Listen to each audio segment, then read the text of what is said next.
Достор, калмык тукумунун өзгөчөлүгү Калмыкияда жер шарты жайыттан өтө кыйын да.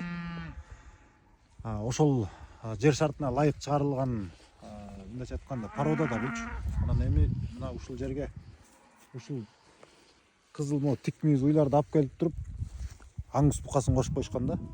Аңгус букасын кошуп коюшканда да көрдүңүздөрбү? Аңгус кандай доминант? Мисалы үчүн 10 торпогунан 8 кара түшөт, 8 мүйүзү түшөт. Ал эми могу торпокторду байкасаңыздар токол көп эле. Булар өздөрү тик мүйүз болгондугуна бирок мисалы токол да. Бияктан жакындатып таскатып көрсөтсөм.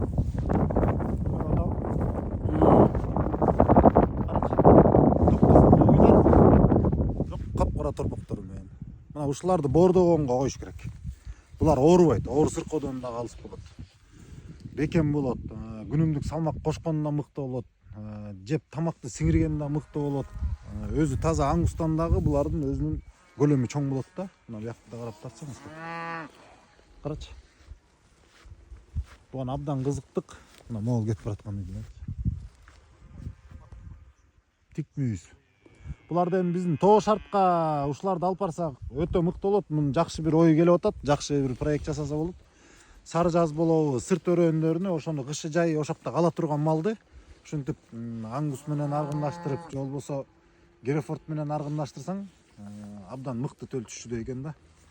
Ошондой кыргыз элим, жакшы сапаттуу малды Кыргызстаныбызга алып келе берелик, өздөштүрө берелик, өнүктүрө берелик. Барган сайын, көргөн сайын улам ар кайсы чарбаларга бара бересиң да, анан ошол чарбалардын өздөрүнүн жасап аткан ыкмаларын, жаңы мындай ачылыштар жасап аткандарын көрүп, биз өзүбүздүн тажрыйбабызга ошону кошолу деп атабыз.